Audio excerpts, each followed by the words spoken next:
combating nutrition disinformation and general bull. It's Jimmy Rants. JimmyRants.com.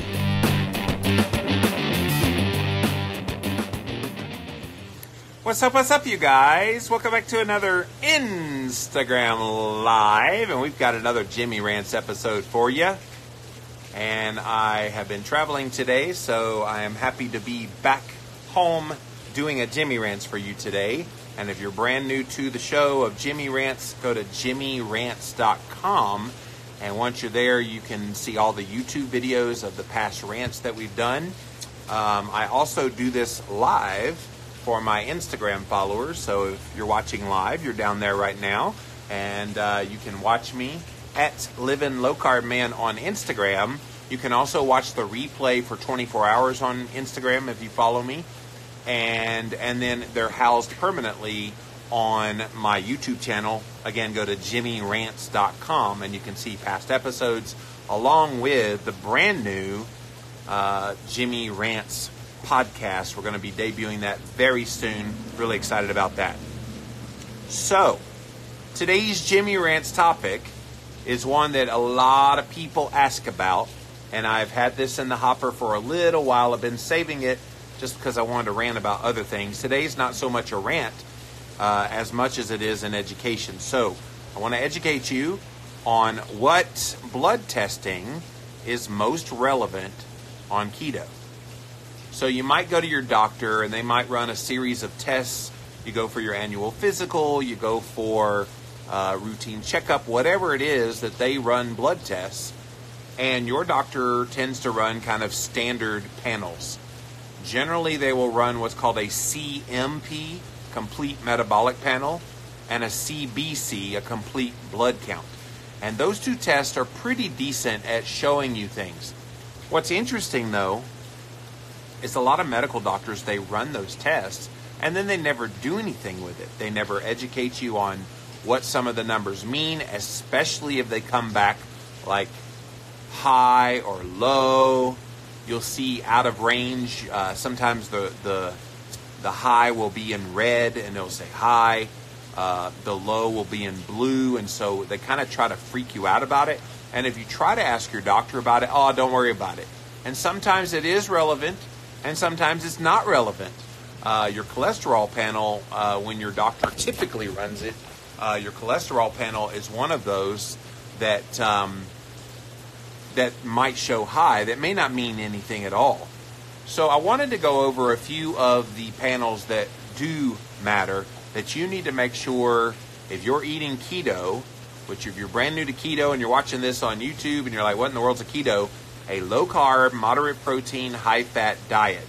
And so if you're eating that way, you've got to be aware that there's certain markers that you want to track because you're going to see them change, and most of the time change for the better. So you guys ready?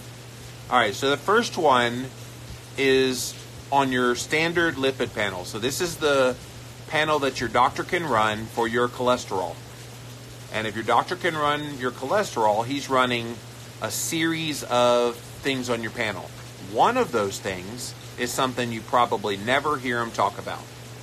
You hear him talk about total cholesterol, you hear him talk about LDL-C cholesterol, but you never hear him talk about triglycerides, okay? So you need to know what your triglyceride level is. If you go on a ketogenic diet and you've been eating relatively a high-carb diet, then you have to know your triglycerides are probably going to be well over 100 and very likely well over 200. Now, the normal range that they say in the doctor's office of what your triglycerides should be is going to be 150 or less. That's wrong. The optimal level that you're looking for is really getting it below 100, and if you're trying to be really healthy, you definitely want to get it under 70. So a telltale sign that you're doing keto well is going to show up in your triglyceride level. This is a key blood fat, you guys. Again, never talked about. Everybody talks about the LDL and, oh, we got to lower your LDL and your total cholesterol and lowering it. But the real culprit in heart health and so many what they call cardiometabolic markers is determined by what your triglyceride level is. And guess what the best way is to lower triglycerides? That's right. It's not a statin drug. There's no drug actually that will touch it. The best thing you can do is carbohydrate restriction. So cut your carbs, eat more fat, and that will lower your triglycerides. So that's the first marker. If you're going keto, it's a blood test that your doctor can run for you on what's called a standard lipid panel. It's the cholesterol test that he runs. So the second test is one that's a little more sophisticated than the standard lipid panel. It's a test called an NMR, Nancy Mary Robert, lipoprofile. Okay? NMR lipoprofile test. It stands for nuclear magnetic resonance. And what it does is it looks at the actual breakdown of your LDL particles.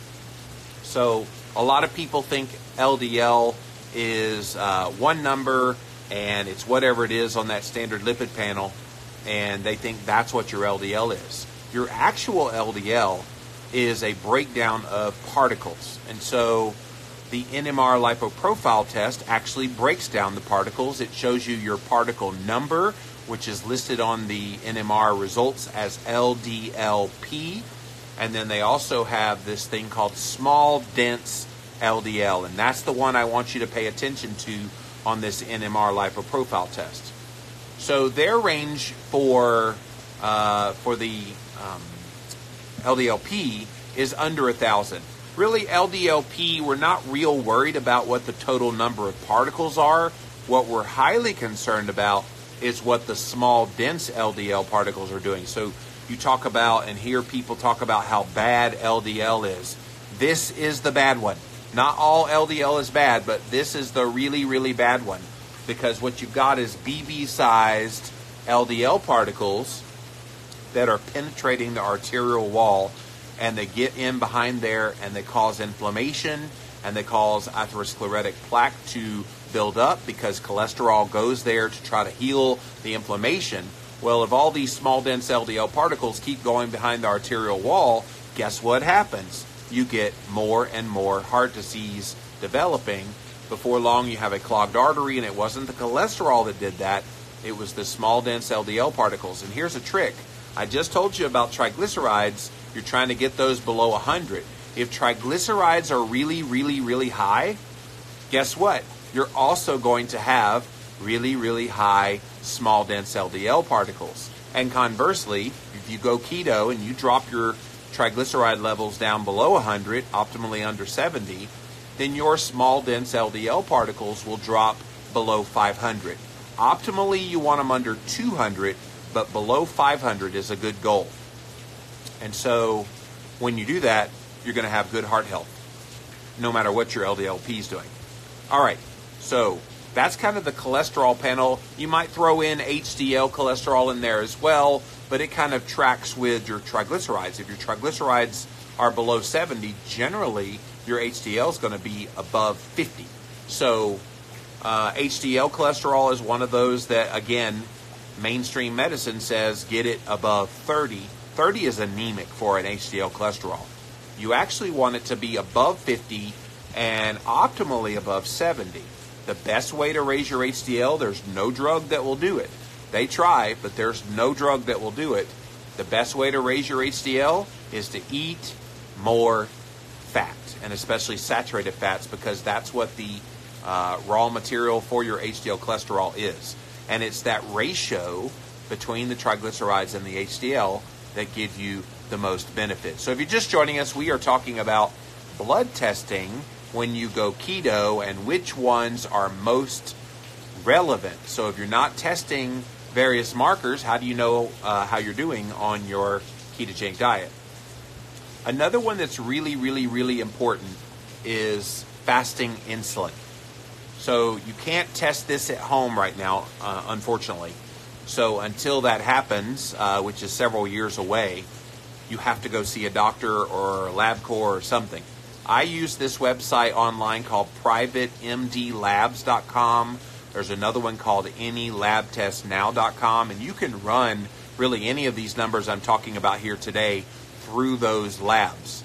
And what they do is they use LabCorp or Quest Those are the two big boys in lab testing, medical lab testing, and you go down, they pull your blood, and within a few days you get the results back in your email. It's pretty cool. So insulin. If you don't know what your insulin level is, then you really need to have it run. And especially before you start on a ketogenic diet, and then as you start going down this journey of tracking it, you want to see if there's any improvements. And this number you want to have in the single digits. So people with like type 2 diabetes, they could run insulin levels of 70, 80, and really much higher than that. Okay?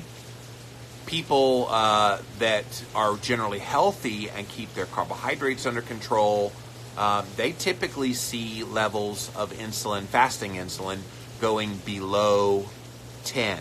Okay? Optimally, though, you want to try to get it to go below 5. Now, this is one area where I still struggle. I'm still trying to do things in addition to keto to try to bring my fasting insulin level down.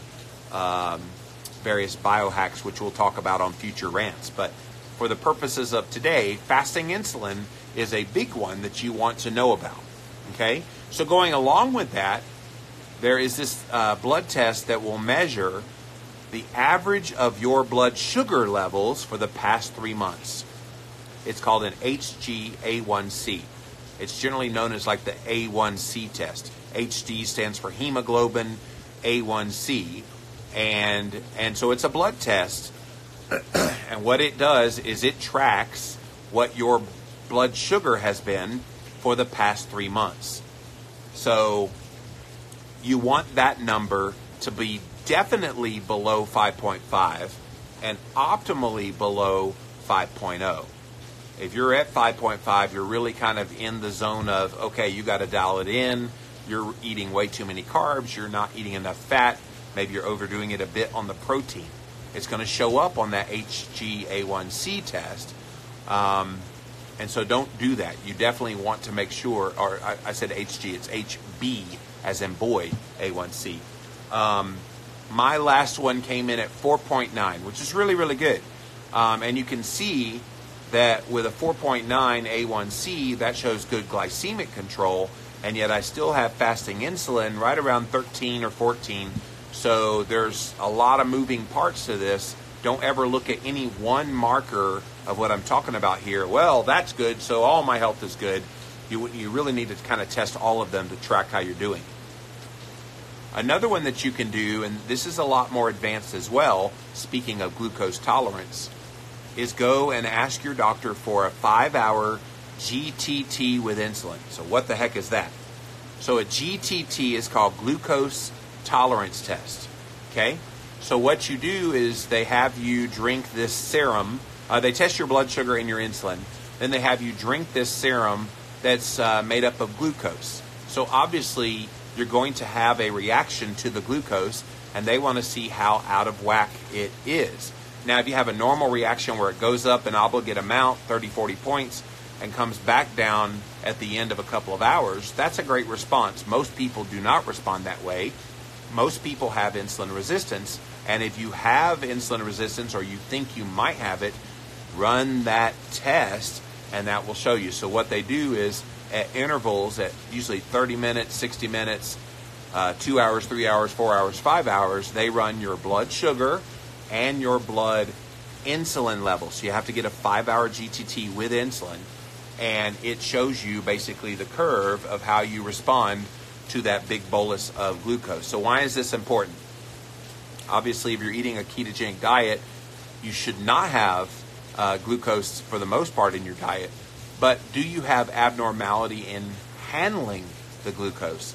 This test will show you that, and it might indicate that you're insulin resistant and you didn't even know about it. So there are a couple of tests you can run at home as well. We talk about this quite often on Jimmy Rants. Run your blood sugar. So if you're not already testing for blood sugar levels, you need to be. Go and get you a glucometer down at Walgreens, Walmart, CVS, Rite Aid, wherever you buy medical supplies, and you can get you a glucometer, and you test your blood sugar. And if you're testing your blood sugar in the morning and in the evening and often enough, then you're able to see trends and see how you're doing on your ketogenic lifestyle. If you're eating keto, then your average for your blood sugar at various times during the day should be under 100 for sure. Optimally under 90 is what you're looking for. So be in the 80s or 70s. That's completely normal within the context of a ketogenic diet. Okay? So going along with blood sugar levels, you also want to test for ketones. And I'm a big fan of blood ketone testing. There's a great meter out there called Keto Mojo. So go get you a Keto Mojo and you can test your blood ketone levels and what you're looking for there. For me, I find the best levels for blood ketones tend to fall between 1 and 2. If you're under 1, you're not quite getting all the therapeutic effects of nutritional ketosis. And if you're over 2, there's really a law of diminishing returns. You're not really getting a lot more benefits. Don't freak out if you go over 2. It's not a big deal. There's really no danger even getting up to 10 on the blood ketone meter. You won't, by the way, but there's no danger is the point. So test your blood ketones, and I'll do another Jimmy Rants all about like when you should test, if you're going to test, and all that jazz. So what other blood tests can we tell you about? Oh, we talk about this often, and it's inflammation. If you don't have inflammation in your body, then you can't have chronic disease taking place. And everybody freaks out when they get some number on a cholesterol panel, for example. They freak out that they're going to have a heart attack tomorrow. So my first inclination to them is always, always, always run an HSCRP. So what is that? High sensitivity C-reactive protein. So this is a key inflammation marker in the body. Again, any doctor can run any of these tests I talked about here today. HSCRP, you're looking for it to be a number below 3 and optimally under 1. If you eat keto, you should be pretty darn close to 1 or below. The last one I had checked, mine was 1.1. So really, really good. When you eat keto, you can get that inflammation down. Why is that important? If you don't have inflammation going on in your body, then you're very healthy metabolically, okay? Even if you have challenges with weight still, even if you still have numbers on your cholesterol panel that are out of whack, even if your doctor's raising bloody murder that you should be taking some kind of a medication for some fake disease that he's made up that the pharmaceutical companies want to sell you a drug for. See, there's the Jimmy rant. I had to get a rant in somewhere. The HSCRP is going to show that. And if it's low, then what are you worried about, right? So that's a really good one to run. I'm going to talk about a couple more.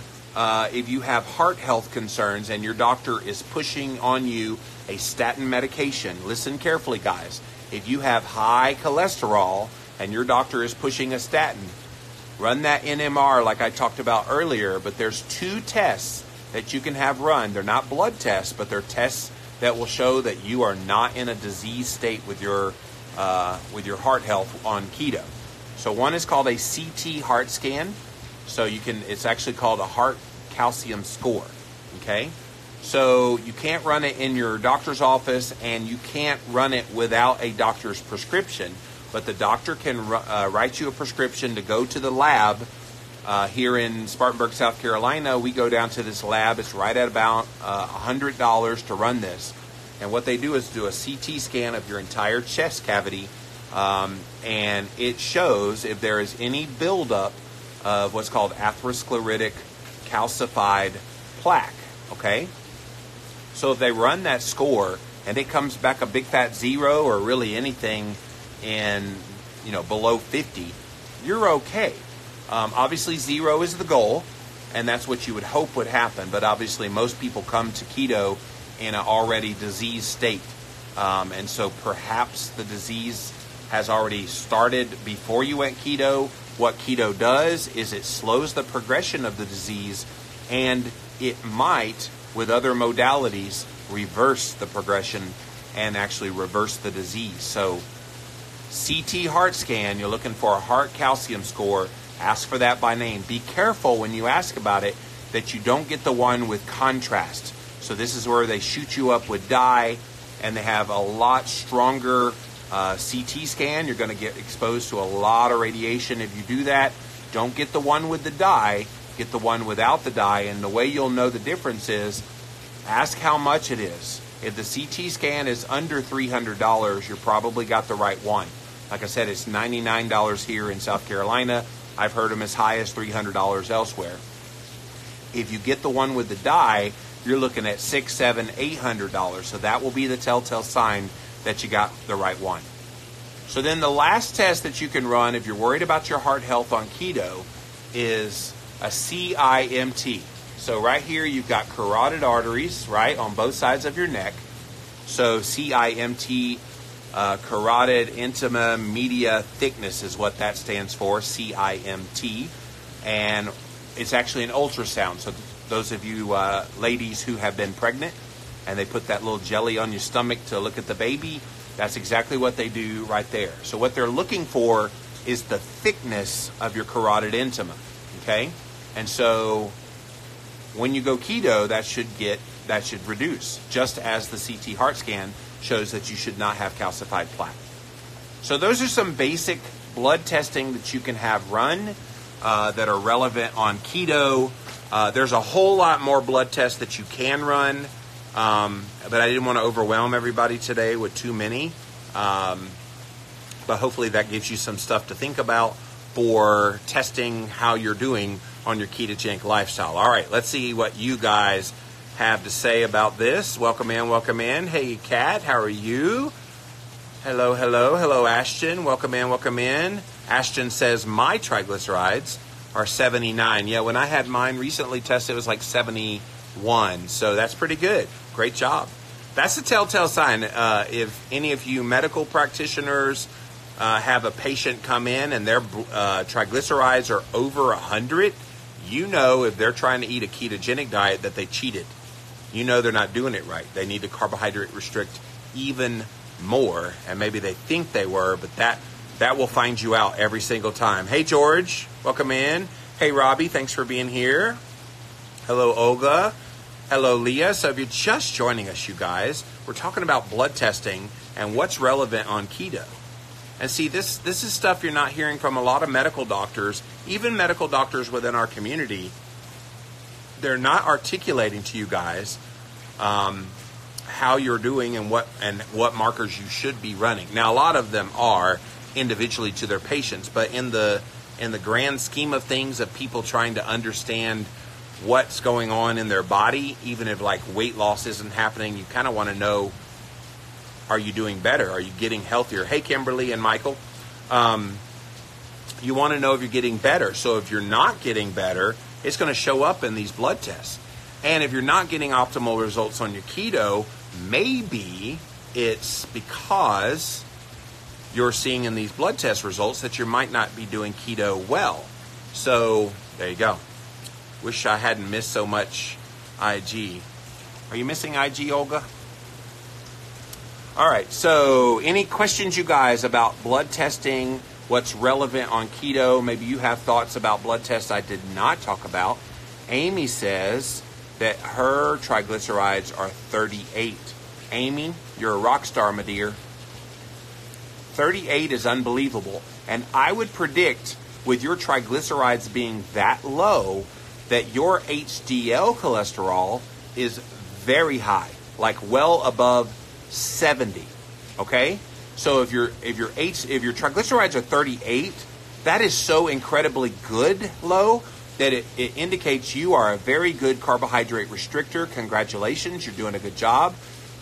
But your HDL will just be incredibly high, which is a good thing. And especially for you women, that HDL good cholesterol is going to be higher. A lot of women report that they have it over 100.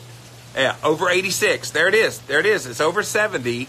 HDL is 86, Amy says. So if your triglycerides are low, and run the numbers, do a math equation of your triglyceride to HDL ratio with a 38 triglycerides and an 86 HDL. You know what your ratio is? It's something like 0.3. 0.3. And what you're looking for is under 3 and optimally under 1, and you're 0.3. That's just unbelievably good. So good job, Amy. you are the keto rock star of the day here on Jimmy Rants. I wish I hadn't missed so much of this live feed. I really want to know more tests to have run. Olga, watch the replay. Go to jimmyrants.com. You can see it forever and ever. Amen, my dear. But there are some really good tests that you can have run. Very easy for you to run. If your doctor won't run them, then you can go run them on your own at privatemdlabs.com, anylabtestnow.com. For my Aussie friend, I see Leo is on here. I don't know what it is in Australia, but you can get them run in other countries as well. By any doctor. They can definitely run all of those things. All right, guys, that's it for this Jimmy Rants. Thanks so much for watching today. I really wanted to get this information out there about blood testing and what's relevant. Leah is chiming in. Her triglycerides, and this is good, you guys. She's doing it in the international units. That America's the only one that does like milligrams per deciliter and all that stuff. Her triglycerides are 0.4 millimole. 0.4 millimole is the equivalent of something like 50 on your triglycerides. So great job, Leah.